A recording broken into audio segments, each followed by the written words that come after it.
सरिता की शादी एक अच्छे परिवार में हुई है। उसका पति रोहन उसे बहुत प्यार करता है। घर में उसकी सास शांति और ननद मीनाक्षी भी है, जो सरिता के किसी काम में दखल अंदाजी नहीं करती। लेकिन फिर भी सरिता को ऐसा लगता है कि दुनिया की सबसे ज्यादा बेचारी बहू वही है और सबसे ज्यादा अत्याचार उसी पर हो रहा है। माँ जी, ये लीजिए आपकी चाय। अरे बहू, तूने इतनी ज्यादा चीनी क्यों डाल दी चाय में? हाय हाय माँ जी, मैंने तो उतनी ही मीठी बनाई है जितनी मीठी आपको पसंद है। माँ जी, आपको तो मेरे हाथ की चाय अच्छी ही नहीं लगती। जब देखो कुछ न कुछ कमी निकाल ही देती हो। अरे बहू, तू एक बात के पीछे ही पड़ जाती है। मैंने ऐसा कब कहा कि तू रोज चाय खराब बनाती है? सरिता अपने कमरे में चली जाती है और फोन उठाकर अपनी माँ से बात करती है। हेलो माँ, कैसी हो आप? क्या कर रही हो? मैं तो ठीक हूँ, पर तू बता, तेरा मूड कैसा है? तेरी आवाज से लग रहा है कि कुछ तो हुआ है तेरे ससुराल में। अरे क्या बताऊँ माँ, यहाँ तो हर समय मेरे साथ बहुत बुरा व्यवहार होता है। मैंने अपनी सास के लिए इतनी अच्छी चाय बनाई, लेकिन मेरी सास चाय पीते ही मुझे 4 बातें सुना दी। बेटी, तू इतनी छोटी छोटी बातों पर ध्यान ही क्यों देती हो? तुम्हारी सास ने कुछ बोल भी दिया तो क्या हो गया, वो बड़ी है ना तुझसे। माँ ने इतना समझाया, लेकिन इस बात का सरिता पर कोई असर नहीं हुआ। अपनी बेचारी बहू की छवि वो बदलना ही नहीं चाहती। अगली सुबह सब नाश्ते के टेबल पर बैठकर नाश्ता कर रहे थे, तभी सरिता ने अपने पति से कहा, सुनिए जी, मुझे ना आज बाजार से कुछ सामान लेकर आना है। आज आप ऑफिस से आने के बाद मुझे लेकर चलना ना। भाभी, मुझे भी कुछ किताबें खरीदनी है। आप दोनों जा ही रहे हो तो मेरी किताबें भी ले आना। लो, अभी तो बात ही की है बाजार जाने की, तो एक फरमाइश आ गई। माँ जी, आप भी बता दो कुछ, और हाँ, मोहल्ले वालों से भी बोल दो अगर वो कुछ मंगवाना चाहते हो तो। बेचारी मीनाक्षी अपना सा मुंह लेकर रह गई। ये सब देखकर रोहन से चुप नहीं रह गया और वो गुस्से में बोला, सरिता, क्या हो गया है तुम्हें? मीनाक्षी ने तो सिर्फ किताबों के लिए बोला है। तुम्हें मीनाक्षी से इस तरह से बात नहीं करनी चाहिए। माफी मांगो उससे अभी। क्या? मैं माफी मांगू? दिन भर आपके घर के काम करूं मैं, आपकी और आपके घर वालों की बातें सुनूं मैं, और अब माफी भी मैं मांगू? ऐसा कभी नहीं हो सकता। ये बोलकर सरिता वहां से चली जाती है। एक दिन उनकी पड़ोसन घर आती है। अरे सरिता, क्या कर रही है? और क्या करूंगी भाभी जी, बस घर का काम ही कर रही हूँ। आप बताओ कैसे आना हुआ?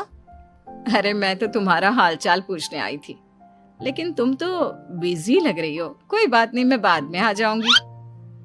और क्या करूं भाभी जी, जब से शादी होकर आई हूँ ना, बस काम ही कर रही हूँ। और इस घर में ना कोई मेरी कदर नहीं करता। पति है जो बस घर से ऑफिस, ऑफिस से घर। ननद को तो कॉलेज से फुर्सत नहीं। बची सास तो उनका सारा समय मेरी गलतियां निकालने में लग जाता है। अरे ये क्या कह रही हो सरिता? तुम्हारी सास तो पूरे मोहल्ले में तुम्हारी तारीफ करती फिरती है कि तुम बहुत अच्छी हो, पूरा घर तुम्ही ने संभाल रखा है। हाँ तो क्या हुआ, इसमें गलत क्या कहती है? सच्ची तो कहती है। मेरी मर्जी के बिना इस घर का पत्ता भी नहीं हिलता। शाम को जब रोहन घर आया तो उसने सबसे कहा, कल हम सबको मौसी जी के घर जाना है। उनकी बेटी की शादी है। सब अपनी अपनी पैकिंग कर लो, सुबह होते ही निकल जाएंगे। और सरिता, तुम कान खोलकर सुन लो, वहां जाकर किसी की बुराई भलाई शुरू मत कर देना, नहीं तो मुझसे बुरा कोई नहीं होगा। हाय हाय जी, आप तो ऐसे कह रहे हो जैसे मैं सुबह शाम सबकी बुराई करती फिरती हूँ। आज तक कोई कह नहीं सकता कि मैंने किसी की पीठ पीछे किसी के बारे में कोई बुरी बात बोली हो तो। अरे बस बहू, बात को और ज्यादा आगे मत बढ़ा। हमें सब पता है तो हमारे साथ क्या व्यवहार करती है। ये बात घर तक रखना, शादी में किसी को कुछ मत बोलना, नहीं तो सब कहेंगे कि शांति की बहू कितना बोलती है। हाँ हाँ, सब कुछ तो मैं ही बोलती हूँ ना। आप लोग तो हर समय फूलों की बारिश करते रहते हो मेरे ऊपर। सारी गलती मेरी है जो मैं इस घर में आई। सबका कितना ध्यान रखती हूँ, लेकिन फिर भी मेरी तो आप लोगों की नजर में कोई कदर ही नहीं है। अगली सुबह सब लोग मौसी जी के घर पर चले जाते हैं। वहां पर शादी का माहौल होता है। सब जगह चहल पहल होती है, बहुत सारे मेहमान आए हैं। सरिता को वहां बहुत अच्छा लग रहा है। वो अपने मन में सोचती है, यहाँ कितना अच्छा लग रहा है, कितनी रौनक है। मैं यहाँ किसी से ज्यादा बात नहीं करूंगी। अगर मेरे मुंह से कुछ ऐसा वैसा निकल गया तो रोहन जी तो मुझसे गुस्सा हो जाएंगी। सरिता ये सब सोच ही रही थी कि वहां रोहन की कजिन साक्षी आ गई और सरिता से बोली, आप सरिता भाभी हो ना? जितना आपके बारे में सुना था, आप तो उससे भी ज्यादा सुंदर हो। हाँ वो तो है, मेरी सुंदरता की तारीफ सब करते हैं। मेरे मायके में तो सब यही बोलते हैं कि रोहन जी की किस्मत बहुत अच्छी है जिन्हें मैं मिली। लेकिन आप कौन है? मैंने आपको पहचाना नहीं। मैं रोहन भैया की कजिन हूँ। आपकी शादी पर नहीं आ पाई थी ना, इसलिए आप मुझसे मिली नहीं कभी। शांति मौसी और मीनाक्षी आपकी बहुत तारीफ करते हैं। क्या कहा तुमने? मेरी तारीफ? कभी नहीं। मेरे ससुराल वाले कभी मेरी तारीफ कर ही नहीं सकते। मैं इतनी अच्छी हूँ, मेहनती हूँ, लेकिन उन्हें तो मेरी कदर ही नहीं। सारा दिन घर का काम करती हूँ, फिर भी मेरी सास ना मुझे सुनाती रहती है, और पति भी मेरी सास की साइड लेते हैं। ना कभी बाहर ले जाते हैं, ना कहीं घुमाने। अगर घुमाने के लिए कभी बोल भी देना तो उनकी बहन बीच में आ जाती है। मैं कैसे रह रही हूँ उस घर में, ये मैं ही जानती हूँ। सरिता की ये बातें सुनकर साक्षी को बड़ी हैरानी हुई। अब वो हर किसी के सामने अपनी बढ़ाई और ससुराल वालों की बुराई करने लगी। रोहन और शांति को सरिता पर बहुत गुस्सा आया, लेकिन वो चुप रहे। अगले दिन जब वो अपने घर पर आए, सरिता, तुमने क्यों सबके सामने मेरी इज्जत का तमाशा बनाया? तुमसे बोला था ना कि चुप रहना। अजी ऐसा भी क्या कह दिया मैंने जो इतना भड़क रहे हो? तुम जहां जाती हो अपना रोना शुरू कर देती हो।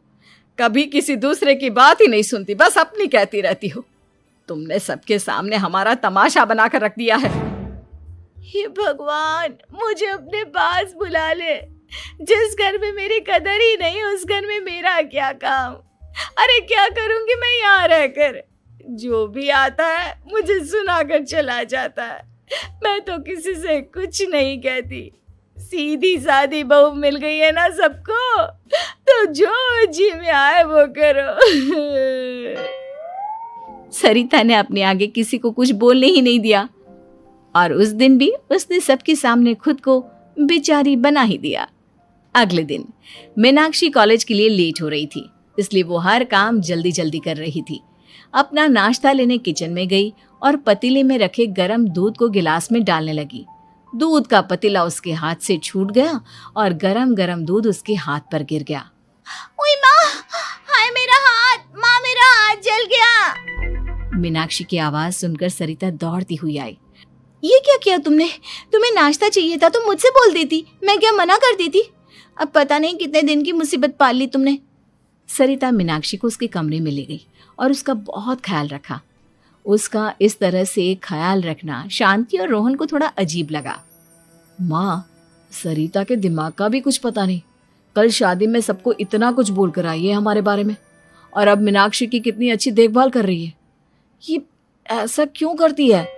बेटा, तेरी बीवी की ना आदत हो गई है सबके सामने खुद को बेचारी दिखाने की, और आदत इतनी जल्दी नहीं बदलती। जब ये बोलना शुरू करती है तो रुकने का नाम ही नहीं लेती, इसलिए इसे पता ही नहीं चलता कि ये किसके सामने क्या बोली जा रही है। लेकिन दिल की बहुत अच्छी है। हमें भी अपना दिल बड़ा करके ये जैसी है इसे स्वीकार करना चाहिए।